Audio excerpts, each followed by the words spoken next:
I hope somebody will. I want to kind of today. I want to kind of address this topic, and this topic is going to be called dating, guys. You gotta slow your roll.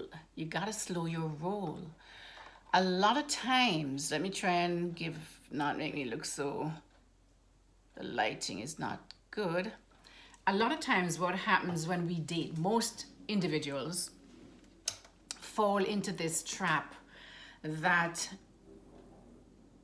we just go too fast in the dating process, right?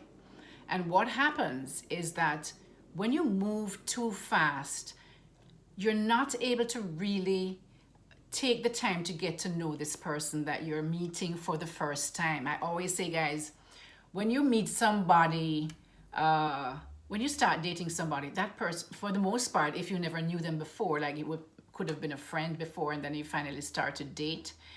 But sometimes, most times, the majority of the times, the individuals that you're dating is going to be a stranger. We don't think of these people as strangers. It's almost like automatically we meet these individuals and we have the tendency to just think that we've known this person forever and we can trust this person with our lives, even because a lot of individuals even go home with these strangers on a first date. Guys, these people are strangers. They could be Jack the Ripper or one of those other people who are crazy, and you're trusting your life basically. And I'm speaking about both men and women. This happens to both men. I've seen horror stories of men thinking, I guess they think they're men so they're safe. They go home with some woman that they just met on some first date and then get killed somehow because the woman has somebody there waiting for them to kill them, right? These people are strangers. Bottom line, they are strangers. And how would you treat a stranger? Do you just all of a sudden start feeling, when you're attracted to someone, I understand that all this emotion comes up, right? But you have to learn to train your emotions. You have to learn to train your emotions. Control your emotions. Otherwise, you're going to get in a heck of a lot of trouble, guys. So what you do is instead of jumping in the deep end and trying to learn to swim all of a sudden and trying to back paddle afterwards, go in. When you start dating, it has to be something that you do intentionally. You have to date intentionally. Date intentionally, guys. That means that you have some kind of a plan and you're now thinking with your logical part of your brain that kind of can make sense about dating this stranger. Dating is to gather data. It's not there to prove your self-worth or your whatever it might be. You're there to gather data. So both parties should be taking their time to basically getting to know each other. Now, I wanted to kind of, speak about some red flags that we miss, especially when we move so fast, right? A lot of times, the person that we're dating you'll hear them talking about their past relationship. Maybe they just broke up and they just never took the time to heal. Now, all of a sudden, you're on a date with them and they're talking about their past, relationship. The person, this person, this, and all they can talk about is that person. That's a red flag, all right? This means that this person did not take the time to heal. They have not healed from the hurt that they suffered from that past relationship, and they're still in mourning.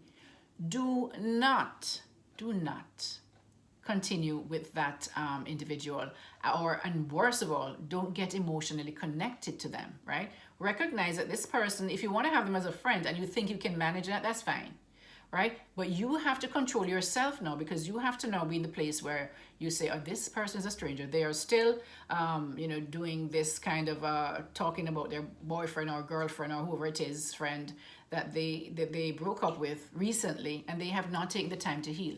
When somebody did not take the time to heal, they will not have the space in their heart for you, right? They're not going to have that space for you, right? So if you want to say, okay, when you're finished healing or whatever it is, we'll get back together or whatever, that's fine.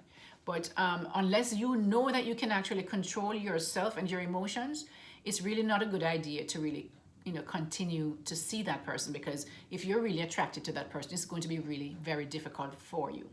Right? The next thing is a lot of people end up doing a lot of, they're going so fast. In a matter of weeks, you're doing things that only a committed partner should be doing. You're setting up appointments for them like they're your child. You're doing you're linking them up with people that to connect with them, to give them a better opportunity at something. This is before you even become committed.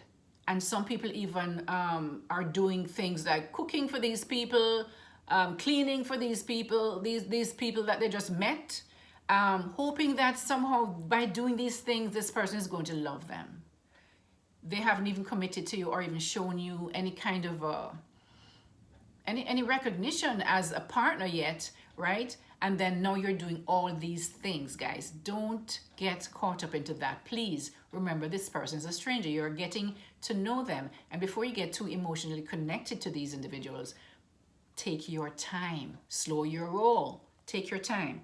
The next, of course, all of these things include the things that you do before it's even time. You're not in a committed relationship, but within a matter of days or weeks, you're cooking for them, you're giving them access to your home, even giving them the keys, you're giving them, you're having sex with them on a regular basis. Now, what else is there for them? Once you get into that role of you're now feeling that you're now committed, but you're not really, where do you move on from there? You don't even know if this person is really interested in you, for you. You haven't learned. You haven't taken the time to learn. All right.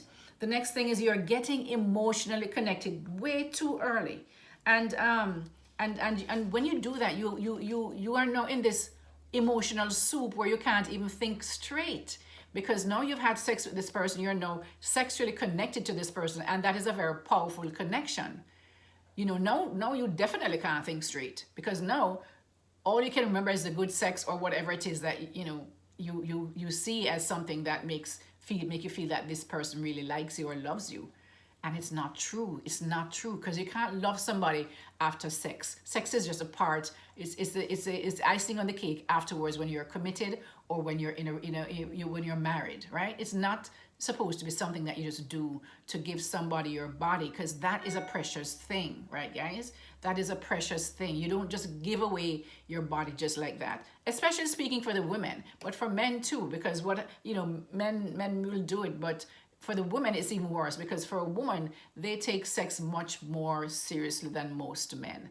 I'm not saying that not all men take sex seriously, but for the woman, most women will take sex a little, more seriously, and not really, and when for them sex means kind of like a more solid connection, when it really isn't, right? So that is that's a red flag that that's something that a lot of people have a tendency to do, and not recognize that they're attaching themselves too early, and they're taking away their power, because once you get into that sex relationship, a sexual relationship, it's very difficult to walk that back.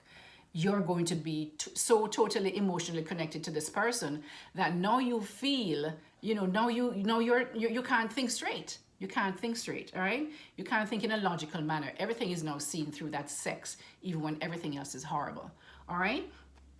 Now, how do you know that this person is somebody you might want to spend time with, continue to spend time with as you're dating them, and not going too fast? You're taking it slow. When you leave that person, or when you're in the presence of that person, you should feel really good. They should make you feel better than you are by yourself, right? You should feel happier than you are by yourself. When you feel and after you leave the presence of a person, you should feel invigorated and just in a better place than when you actually saw them, right? If what is happening is that every time you leave this individual, you start feeling as if you feel drained, and you feel like tired and terrible and miserable, that is not the person for you. That's a big old red flag, people. You should not be continuing with that relationship. Open your eyes and see what really is and not what you want it to be.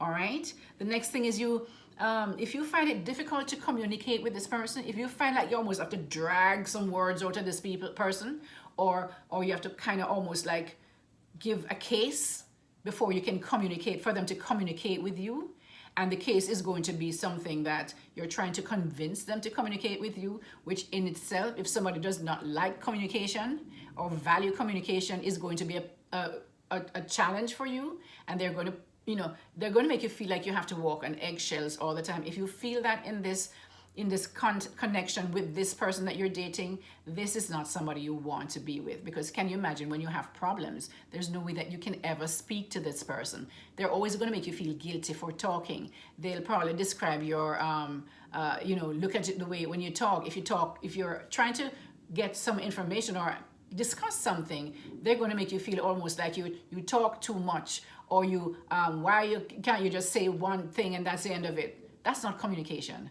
And if that is what you're seeing from your partner, red flag, huge red flag. Because in life, even no matter how in love you are, guys, you're going to have disagreements. You're going to have problems. You're going to have times when you have to discuss difficult subjects, difficult things, right?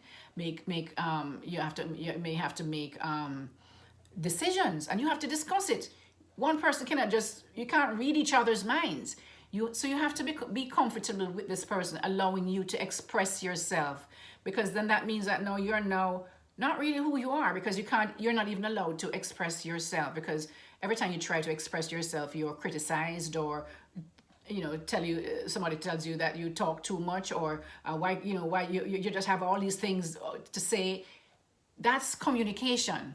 As long as you say the things respectfully and you're cognizant of the feelings of the other person, yes, that's communication. Both parties should be able to do that, and be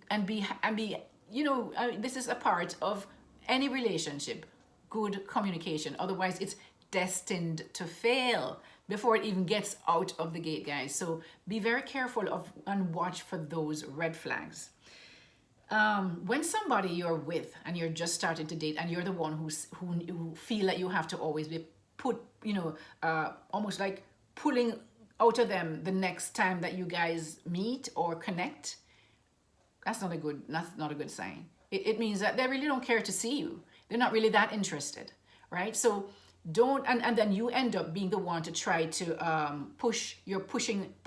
moving the relationship forward by suggesting dates, or suggesting this, or suggesting that. That's a big red flag, guys, because if they cannot in the beginning move a relationship forward, how are they going to maintain it when you get committed? It's not going to happen. And then sometimes individuals will think, the party will think, oh, when they get committed, then they will be the ones to. No, it doesn't change. What you see now is what you're going to get.